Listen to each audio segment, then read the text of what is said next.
నిన్న కూడా ఢిల్లీలో పిఎం గారు నరేంద్ర మోడీ గారితో పాటు తను కూడా ఒక కాంక్లేవ్లో పాల్గొన్నాడు. రిపబ్లిక్ టీవీ కాంక్లేవ్లో పాల్గొన్నప్పుడు వాళ్ళు కొత్త కాయినేజ్ పెట్టారు, న్యూ ఏజ్ మెగాస్టార్ అని.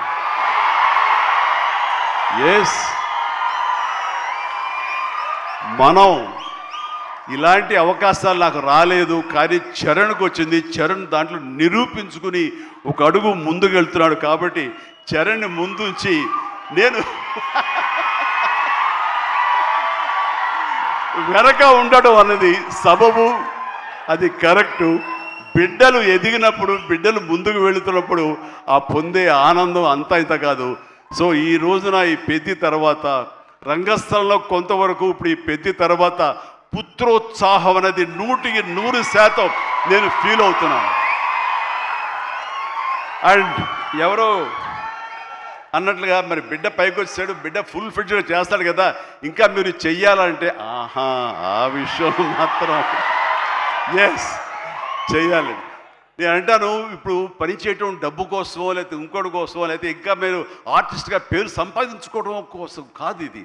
ఇది పని చేయటంలో ఆనందం ఉంది, పని చేయటంలో ఒక ఎనర్జీ ఉంటుంది. సో అది పూర్తిగా జీవితకాలం అనుభవించిన నాకు, 47 సంవత్సరాల పాటు అనుభవించిన నాకు ఆ పని అంటే ఆ ఉత్సాహం అంతే. జస్ట్ 24 అవర్స్ బ్యాక్ మొన్న ఉదయం 4:30 లేచాను. ఎందుకంటే ఎక్కడో అల్యూమినియం ఫ్యాక్టరీలో నేను 8 o'clock షార్ట్లో ఉండాలి అంటే 4:30 లెగిస్తేనే కానీ నేను వెళ్ళలేను. 4:30 లేచాను, ఒక 1 hour ఎక్సర్సైజ్ చేస్తాను, మేకప్ అండ్ వెళ్ళిన తర్వాత ఏం ఓపిక అండి మీకు అట్లాగా, ఇంకా ఎన్నాళ్ళు పని చేస్తాను మా ఆవిడ అంటుంటే, సరే చాలు వెళ్ళమ్మా ఇలా చెప్పిన డిసప్పాయింట్ చేయకుండా నేను చేయాలి, చేతిలో ఉత్సాహం అని చెప్పి.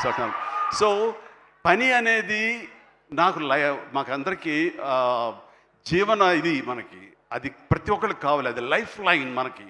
సో పని చేసే విధంగా ఉండాలి. సోంబేరితనం కానీ, చూద్దాంలని పోస్ట్పోన్మెంట్లు కానీ, ప్రొకాస్టినేషన్స్ కానీ, ఇవన్నీ కూడా మా దగ్గరికి, మా ఇంట్లోకి రావు, మా గుమ్మంలోకి రావు, మా యొక్క కాంపౌండ్లోకి రావు. అందుకనే అదే కష్టాన్ని తను నమ్ముకున్నాడు, అదే కష్టాన్ని నేను నమ్ముకున్నాను.